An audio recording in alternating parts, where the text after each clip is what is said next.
Alright boys, welcome back to the channel. As you can see, we are trying out a new angle today, a new setup. There is even a fire extinguisher in the background, and as you can see, I'm swiveling around on my fancy new chair, which I got on Facebook Marketplace for 25 whole euros. Mad investment. The business account is, I don't know, it's breaking, guys, it's breaking. Anyway, happy Sunday to you all. Today, we're going to delve into the detail of how you can build your own training program for the gym. Because the first thing to say about this is having any plan is better than no plan. But first and foremost, or the first part of that plan, is to get crystal clear on what our goal is. And I would advise you here to focus on having one goal. Try not to achieve more than one thing at a time, because there's plenty of time. You aren't actually in a rush with this stuff. We would all love the body of our dreams tomorrow. However, you are far more likely to achieve said body of dreams in 2 to 3 years, maybe, which might sound a bit like, oh, what's the point?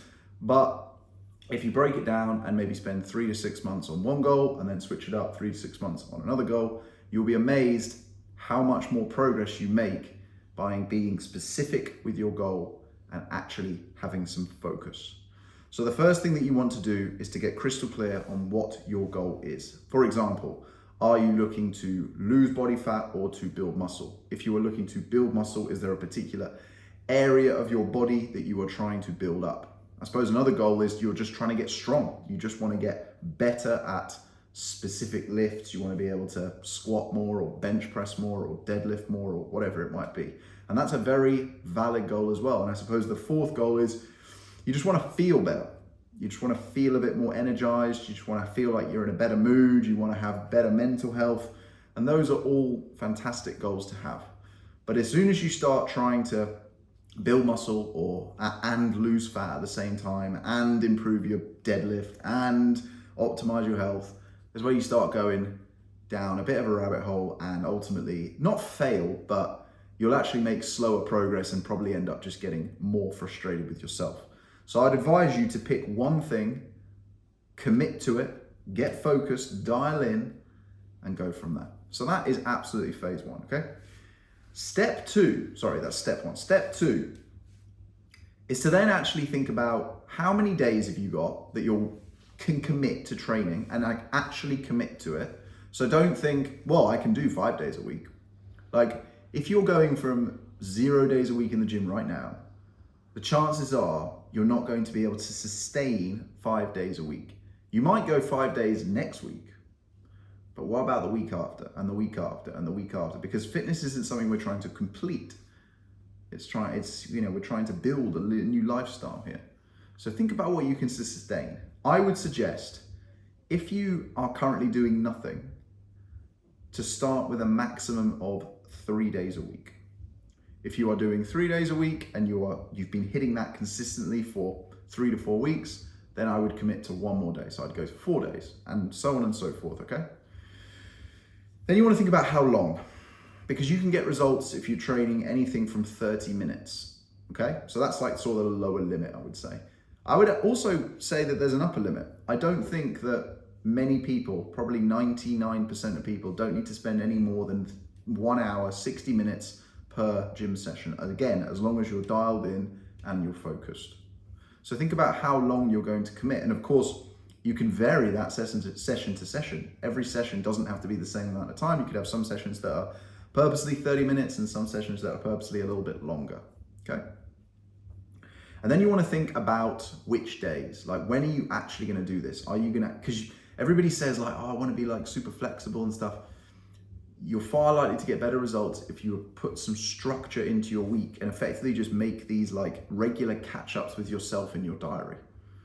So I would try as much as you can. You don't have to be perfect with this. Like obviously things go wrong, life gets in the way, commitments come up. We can't stick to it robotically. But if you have 90% adherence to a weekly sort of timetable with stuff, you're far more likely to get consistency, and the consistency leads to the results. So one thing that could get in the way of this potentially is shift patterns. But, and I know this from having worked with plenty of shift workers in different roles, you get your shifts more than 1 day in advance, normally more than 1 week in advance. Most people get their shifts 2 to 4 weeks in advance, which means you can plan these sessions in advance. So it might not be that they're the same every week, but you can certainly plan your weeks in advance. Plan your calendar in advance. Purposeful practice with this stuff, okay? Applying that sort of mindset, that purposeful practice mindset to any area of your life is just going to lead to improvements in it. I can promise you that. But ultimately, the other thing we were trying to do here is remove barriers. So the last element I would think about here is time of day that you're planning to train. So what I mean by this is, if you know, or if you identify as someone who's not a morning person, then don't plan to suddenly go from 0 workouts a week to 3 workouts a week and doing them all in the morning. Absolutely challenge yourself to maybe doing one of them in the morning, but don't start with that. Like, what we're trying to do here at this step is just to basically make sure we're not setting you up to fail. And I know it's, you know, we want to set these big ambitious goals and we want to be able to say, yeah, I can commit to 5 days a week and I'm going to get up at 5 a.m. every single day and I'm going to smash an hour and a half. And I'm obviously like using the extreme examples of every variable here, but you know what I mean. And let's be honest, most people like to go from 0 to 100. So there's probably a few of you thinking that. And I hate the phrase be realistic, but there is a sweet spot between realistic and achievable. And we want to find that. We want to find that sweet spot where it's challenging, but it is achievable. And that's really what you want to push for. And only you can do that, okay? So once you've done that, then you need to think about, okay, I know the variables that I've got. I know sort of what days I'm going to train. I know how many days I'm going to train. I know when I'm going to train and all of this stuff. Then you need to think about your split. So I would say if you were training 3 days a week or less, so 1, 2, or 3 days, you want to be sticking to a full body split. That means each of your workouts are going to be full body workouts. If you're training 4 days, I'd probably advise you to do 2 upper body sessions and 2 lower body sessions. If you can train 5 or 6 times a week, then this is where we'd probably go into like a push legs pull split, which would be like 1 session where you're doing push movements, 1 session where you're doing leg movements, 1 session where you're doing pull movements. And then for the other 2 days, I would do an upper lower. If you have 6 days, then I would repeat push legs pull twice. And you've probably heard it called push pull legs. I purposefully call it push legs pull. You could also call it pull legs push. But the reason I'm mixing up there is I like to give the upper body a rest day in between. So by doing the push or the pull first and then the legs and then the other upper body variant, you're giving the upper body a rest there as well. So that's a nice way to split things up. Okay, so just to recap that. 3 days or less full body, 4 days upper lower twice, 5 days or more, you want to be doing push legs pull. And then if you're doing, if you're doing 5 days, you want to be doing push legs pull upper lower. If you're doing 6 days, you want to be doing push legs pull twice, okay? And then you want to think about the actual exercise selection and the exercise order. So with any workout, whatever you're doing, whatever the split is, you always want to be starting your workout with what we call compound movements.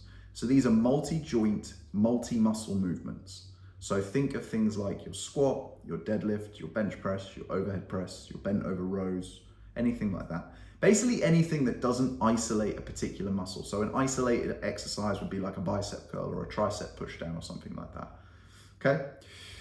Ones that are compound movements, by the way, even though they might not seem like it, would be like press-ups or or pull-ups or chin-ups or dips. Those are all compound movements as well. You want to be starting every single workout with those compound movements, and there's a few reasons for that. First of all, they burn the most calories. Second of all, they require the most focus. Third of all, because they use the most muscles, they're the hardest. They're the ones that require the most energy. So those are the 3 reasons that you want to start every workout with the compound movements, okay? And then it's kind of a bit more up to you what you spend the second half of your workout doing, and it needs to be specific to your goal. So, and it also depends on the day, but this is where you can start to bring in more isolation movements, maybe some core movements at the end, finishers right at the end, something like that. But the way I'd like to structure most of my workouts and the way I structure them for most of my clients would be 2 to 3, normally 2 compound movements, 2 isolation movements, a core movement, and then some kind of finisher. Now that's very generalized, of course, But you've got basically there 6 to 7 exercises. It's going to take you about 45 to 60 minutes, depending on the intensity, and we'll come on to that in a second. But you're going to get a nice, rounded workout, which gives you enough variety, makes you feel like you've had a workout, and actually works all the muscles and stuff like that, and burns a ton of calories, okay? But again, you can kind of see as we get deeper into this why the first step is so important, right? Because setting your goal really has to be the start point here. Because as soon as you get into the nuances of exercise selection and order and stuff like that, it's like, oh my God, if you hadn't figured out your goal, this is where people get really lost. And this is where I think people ultimately fail, is because they jump straight to this step. They've seen a popular influencer or YouTuber do a workout or do a specific exercise, and their brain has naturally gone, they look like that, they're doing that, so I'm just gonna do that. But what they're not showing you is all the work that they've done to get to where they are. I mean, they might be on their channel, but in that specific moment, they're not. But our brain likes to connect dots in what it thinks is fun in logical ways, but really it doesn't actually make that much sense. So we're covering quite a lot here, but hopefully this is clear. And then the last element of this is then you want to think about the variables. So the variables would be things like your rest periods in between exercises, and the intensity, and then things like the number of reps you do, the number of sets you do, and how much weight you lift as well. Now, I can't go into the detail of all of those now because they are completely specific to your goal. But for example, if you're looking to get stronger, you're going to naturally want to lift heavier weights, which means you're going to do fewer reps. You're probably going to do more sets, but you're going to need longer rest periods. Equally, if you're trying to burn fat, you might be focusing on higher intensity. So it might be higher reps with maybe 3 sets and shorter rest periods. Now, intensity is an important variable here because we can use it to shorten our workouts, and we can use it to remove barriers as well. Because a lot of people are put off from going to the gym because they think, oh my God, it's going to take so long. Oh, I don't have the time to do 5 hours of work in the gym a week. And I'm here to tell you, you don't have to do that. A lot of my clients are getting great results doing 3 workouts a week, which are 45 minutes long. And this is how we structure them. We make them full body, we throw in a load of compound movements, we make sure that the rest periods are short so that the intensity is high, and we can get them in and we can get them out, and we can make them feel like they've done a workout and they've worked multiple muscle groups in 45 minutes. So there's a lot at play here, as you can tell. But that is pretty much the sort of very basics of how you would put together your own training program. And I would really advise you to do that step by step, guys. Because it's very tempted to jump to the last step and just pick some nice shiny exercises, or just go in and just lift heavy. That isn't a plan. A plan is when you've done this step by step. And I say again, I'll repeat the message I said right at the beginning. Having a plan, any plan, is better than no plan. But be specific about what you want and why you want it, and then build your plan based on that. If you want some more specific advice, then you can obviously reach out to me on my website. We can talk about putting together a customized training program together for you, along with some nutrition targets, which is going to accelerate this process for you. It's like a done for you service. So you don't have to worry about it all, and you can have the peace of mind that you've got the right program for your specific situation, and to guarantee that you're going to help you hit your goals. So click the link in the video, underneath the video, if you would like to have a chat with me about that. And if not, I will see you tomorrow. Have a fantastic Sunday. I'll see you soon.